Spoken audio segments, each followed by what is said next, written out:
Good morning. Good morning. Can you hear me? I am having difficulties this morning. Can you guys hear me? Good morning, Baron. Good morning, Eric. I've got my coffee. I've got this happening right here. This is good. Can you guys hear me? All right, we are going to get started and talk about this wonderful thing called the interwebs. And hopefully by tomorrow, whatever is going on with this will stop. Happy Monday. I hope you guys are doing great. We are going to talk about what's going on the internet this morning, and it's going to kick ass and take names. Let's see. Let me get there. You guys get to watch me peruse my computer like in real time now. This is lovely. Has everyone had a good weekend? Is everything going well? Let's see. Make her earn your attention. Girls don't appreciate anything that's handed to them. I think that just like men, I feel like in a way need to kind of overcome challenges in order to feel successful in business and in life. Women have that need, not in business and in life, but in relationships. Women need to win the approval, the attention, the relationship from her man. We feel better when we've kind of earned it, so to speak. So I think that this is 1000% true. Let's see. Your attention is your superpower. Martin Purpose Fit Pill. Attention is your superpower. Don't just give it to her whenever she demands. No, in fact, don't give it to her if she demands, because that's a whole other dynamic issue that we do not respond well to. Act disinterested. Women will chase you, you reward them, and soon they'll be your girl. This is good. Like, you guys are getting it. This is awesome. If you act a little bit, this is what we call aloof indifference. This is what we talk about pretty often, about having an aloof indifference to what she's doing, where she is, if she's contacted you or not. Now, again, this is true for game. This is true for the beginning stages of relationship. This is true for keeping her interested and just kind of keeping her on her toes, so to speak. So this goes a long way. Now, don't pretend to be aloof and indifferent if your wife is 7 months pregnant. That's probably not a good idea. That probably will not bode well for your lifetime happiness, okay? So keep all of these things in mind. This is such a pretty view. Now, I will say, guys, have you guys seen, it just came out, information that, what is his name? Not Paul Harvey, Steve Harvey, the talk show host, and he has always been like a super supporter of his marriage, of his wife, but his wife reciprocated a lot. I think I messaged on this last night. Let me look, because I think this goes hand in hand with people are kind of calling him out, in our neck of the woods at least, on having just given her too much attention. And so it's coming out that she's been having affairs. I don't know. I can't tell if this is multiple people or the same man in multiple positions, but it sounds like she's been having affairs with essentially his support staff. So his bodyguard, let's see. I know that I talked about it before I went to bed last night. Here it is. Okay, so let's see in all my... You and you own me. I will kill everybody in here about your ass. Please understand that about the way I love you. You understand me? I kill everybody in here. I swear to God I will. You can ask the Lord about me. I'll kill every...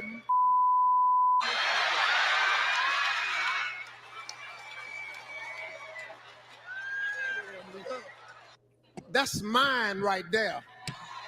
Yeah, I own you and you own me. I will kill everybody in here about your ass. Please understand that about the way I love. This story really disappoints me.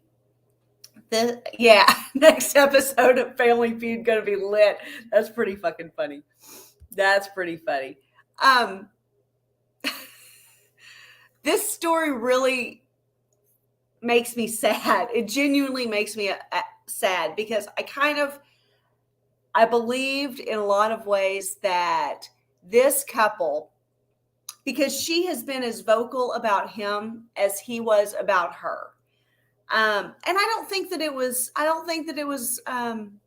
not genuine. I don't think that it was disingenuous whenever she was giving the attention back to him. I really, really don't. I'd like to believe that that this was a genuinely happy marriage for the most part. I don't think it was only for our public spectacle, but now I don't know. Now I don't know. Like I said, this actually makes me ashamed of women in general, because if this woman, I feel like if this woman can cheat on her husband, she's got everything that she could ever want or need. She's got all the money in the world.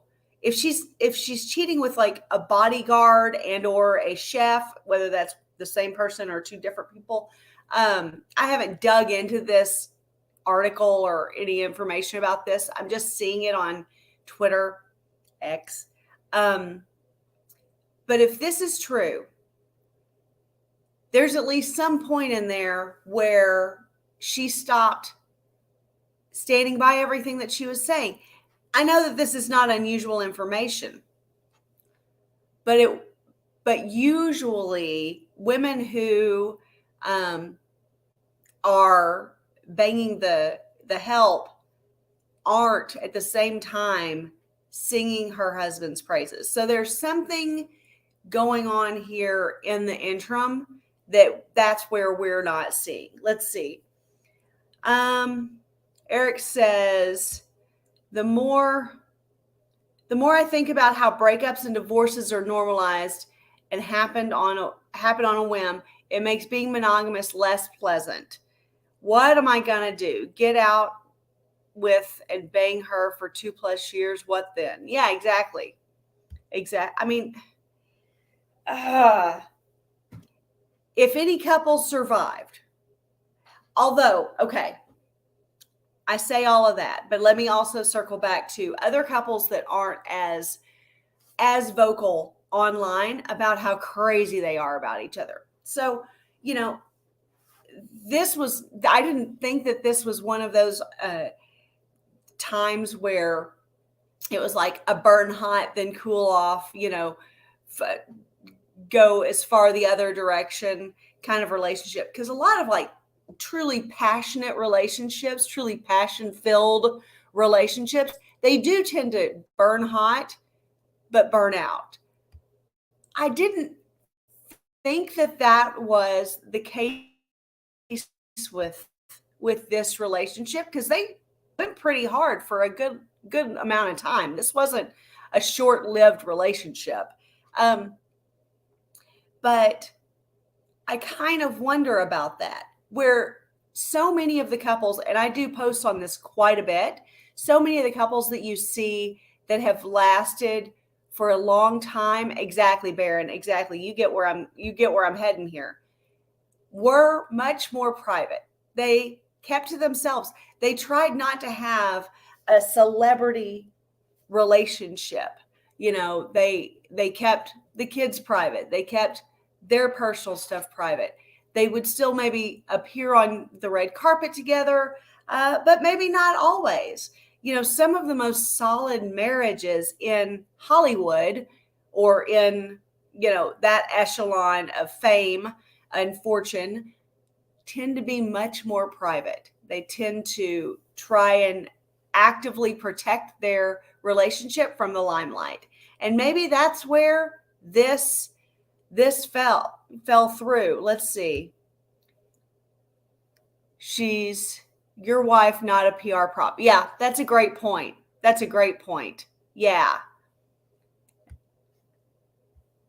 But a lot of women, especially on social media, won't keep it private because attention. Absolutely. That's true. And we've definitely covered women and the need for social media.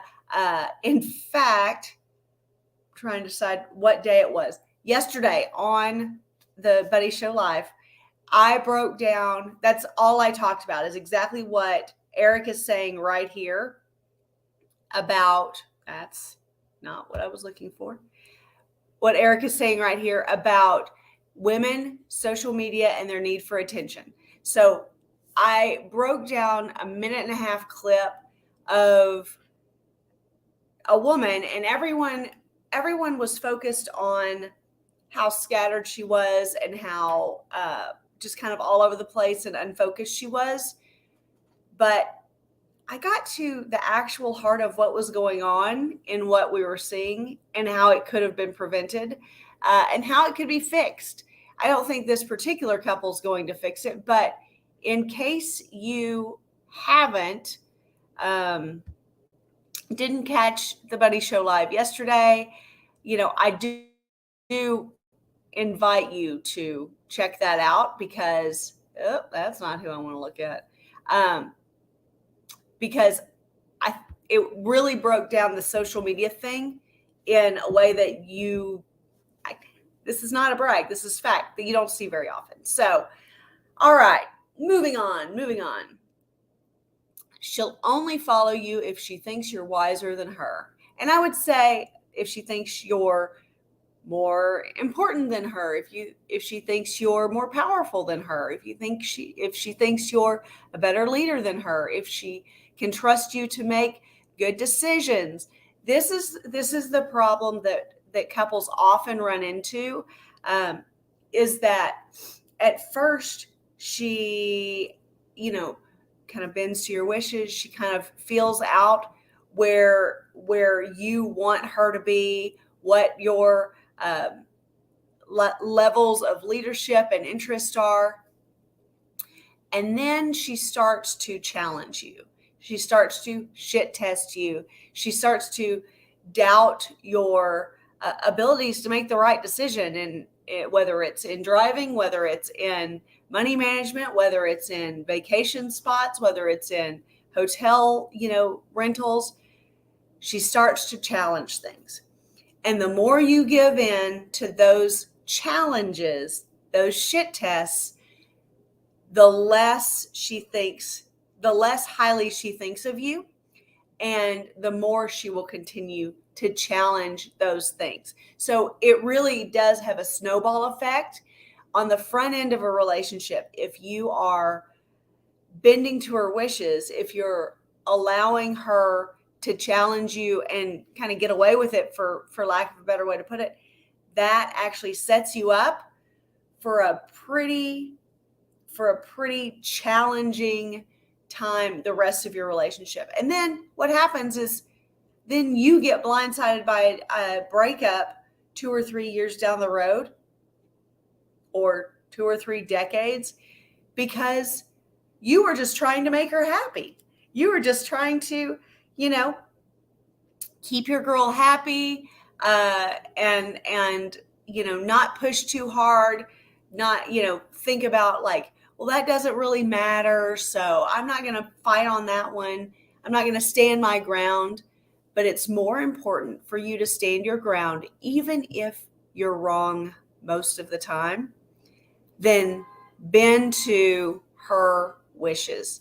I know that sounds ridiculous. I know that sounds ridiculous in the rational male brain, but it will speak volumes for the quality of your life moving forward. And, for those of you who are not yet married, for those of you who maybe are open to marriage, maybe are actively seeking a wife, that could be a deciding factor between who you choose to marry. So she's ship testing you, which all women do to some extent.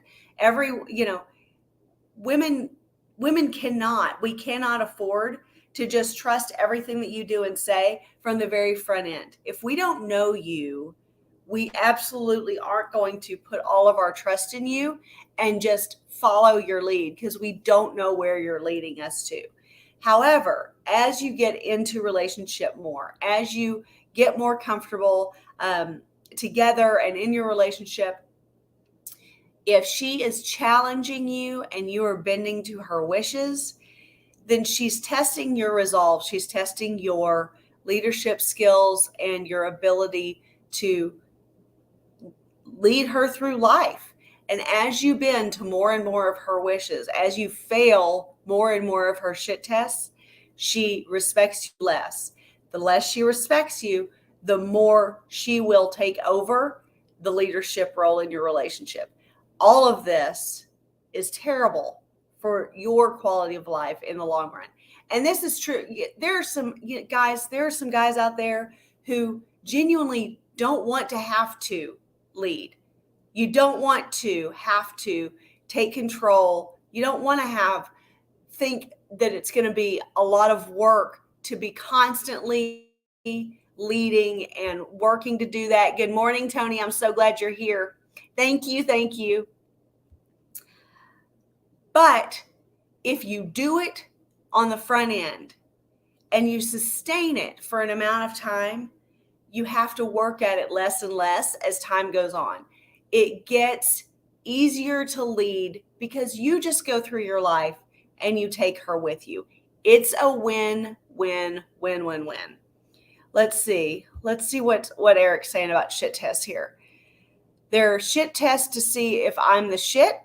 Then there are shit tests where she's just doing it for drama. That one is a headache to deal with. Absolutely. That's where if you stand firm with these drama ones, it goes a long way. Girls need a little bit of drama. Yes, Baron, yes. Girls need a little bit of drama, but they also need to know that they can't get away with flying off the handle with their dramatic outbursts. This is where that 20-second rule comes in very handy. If you say, I know you want to scream and shout and slam doors and throw a little hissy fit, but you have 20 seconds. And then we're going about the plans for the day. You're not going to ruin the whole day, weekend, week, month, life over this issue. So girls need drama.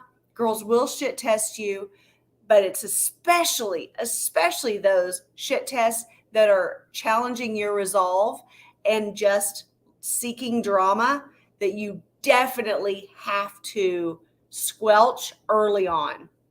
There's all kinds of great conversation going on in the chat. Girls are drama, period. I'm talking the soul-sucking drama where it genuinely isn't fun. Yes. Don't allow it.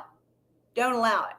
And if the girl will not stop after the 20 seconds allotted, after you've told her, we're settling this, we've settled this, we'll circle back to it if it's that important, but we're not going to scream and shout and yell, and you're not going to throw a hissy fit.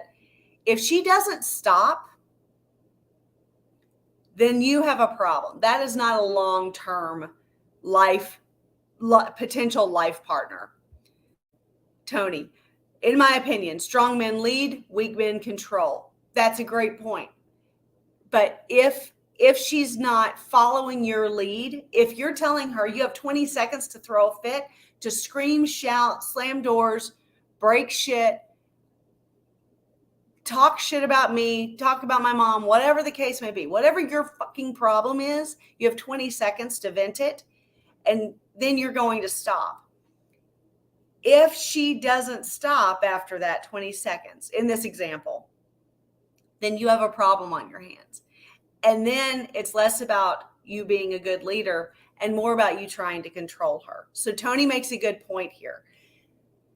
If she follows your lead, and oftentimes, listen, I've seen the 20-second rule work time and again with girls who are flying off the handle. But if she respects him, if she likes following his leadership, if she's down with that, she wants to follow him, she wants him to be the leader of the relationship, she's just having a drama-filled moment, she will oftentimes kind of run out of stuff to say even before the 20 seconds is up.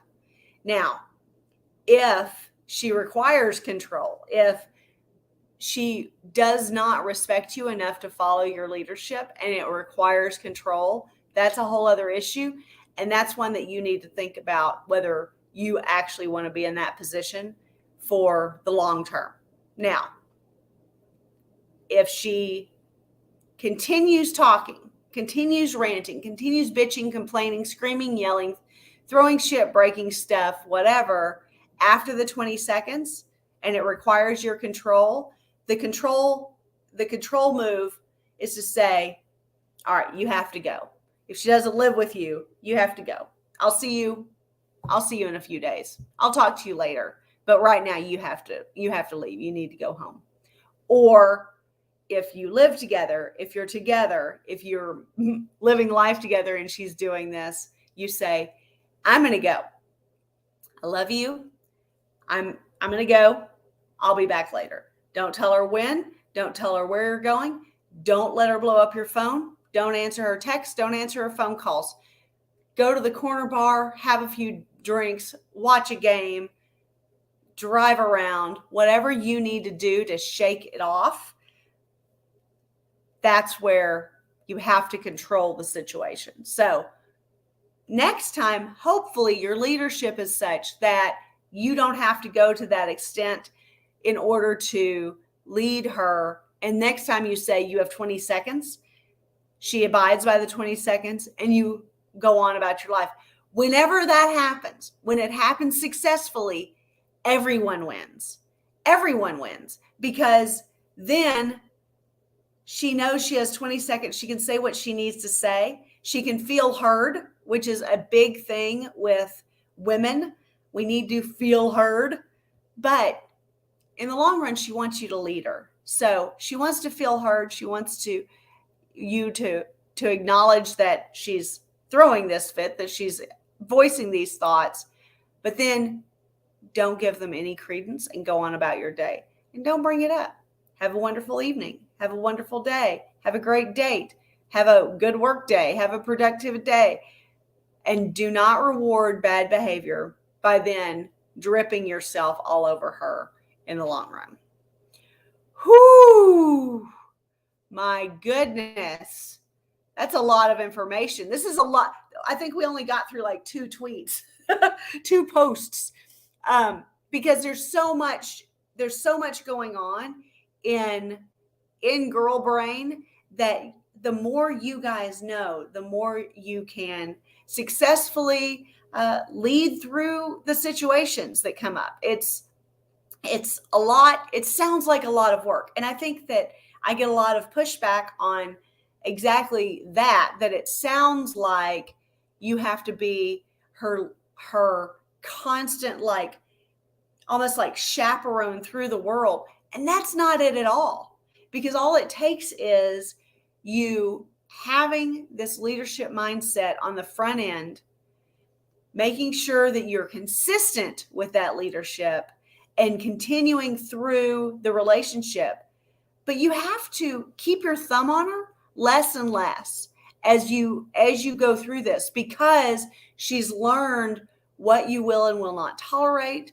She's learned you behave and how you lead through certain circumstances.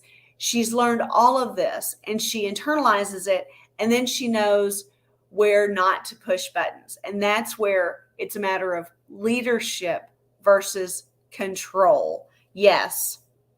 Tony says walking away is a superpower. It absolutely is. It absolutely is. And oftentimes, if you do that, if you walk away and you say, I'm going to go for drinks, or I'm going to get out of here. I'll see you later. You go to bed. Don't wait up. That kind of thing. Or you need to go. I'll talk to you later. And don't give her an exact time. Don't say when you're going to talk to her later. Tony Bruno, the guy right here, he made a great point when we talked on his reality check on Thursday. He said, you don't, and I'm going to butcher his words, but he essentially said, you don't say when you're going to talk to them next. You don't say, I'll talk to you tomorrow. I'll talk to you in the morning. I'll call you at lunch tomorrow. None of that, because bad behavior does not deserve that kind of notice. But you do say, talk to you later. I'll catch up with you in a bit. Something very open-ended that could mean 3 hours or 3 days. And that is truly a superpower. Yeah. Okay. So Eric's circling us all back to the very first discussion about the talk show host, Steve Harvey, and his wife. It's about how you drip your attention, how you are willing or unwilling to walk away and actually stand by it. Not just give it lip service, but actually do it when the case, when you need to. So it all goes full circle because the universal truths of human psychology and female brain, girl brain, female psychology hold true in all kinds of scenarios. There are very few exceptions. There are very few outliers, even though, let's face it, most women think that they're an outlier. So I hope that this discussion has helped. This was like a pretty power-packed, deep scroll through the internet this morning. We covered a lot of kind of deeper topics that are hard for most men to wrap their heads around. So the fact that not only you're here, the fact that you're joining in the conversation and that you are living this in your life means that you are already a top tier male in your world. And that is huge. That's like my goal. that's my goal for all of you. So I'm so excited that you chose to wake up with Bunny this morning. I hope that you will go lift heavy things, have sex, and accomplish something today. It will be the key to you winning the day. And I hope to see you again in 23 and a half hours on Wake Up with Bunny in the morning on Tuesday morning at 7 a.m. Central Standard Time. Thank you so much for joining me. I will see you tomorrow. Bye.